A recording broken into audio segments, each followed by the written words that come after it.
তো দেখছি খুবই সুন্দর করে সবজিগুলো চাষ করেছে।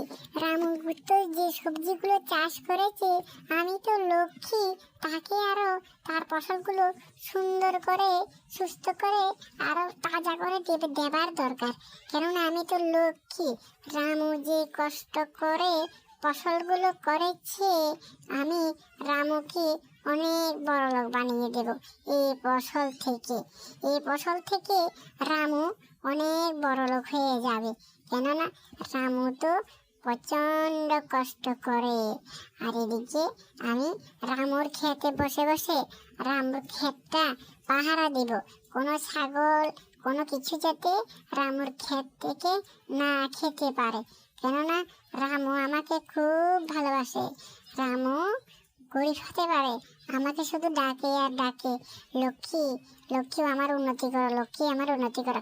তার জন্য আমি রামুর খেতে চলে এসেছি রামুর উন্নতি করতে।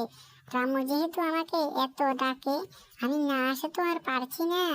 রামুর ক্ষেতগুলো দেখি আমি রামুকে বড় লোক বানিয়ে দেব। এই ক্ষেত দিয়ে রামু অনেক বড় লোক হয়ে যাবে। রামু তো গরিব, তার জন্য আমার খুবই কষ্ট হয়। তার জন্য আমি লক্ষ্মী চলে এসেছি রামুর খেতে, রামুকে বড় লোক বানিয়ে দেওয়ার জন্য। এখানে বসে বসে একটু রামুর ক্ষেতটা একটু দেখি।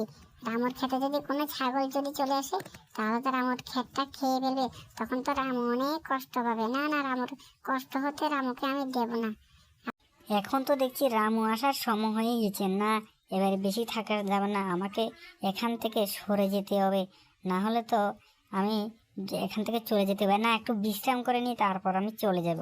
রামুর ক্ষেতে একটু বিশ্রাম করে নিই, তারপর আমি ঘুম থেকে উঠে চলে যাব।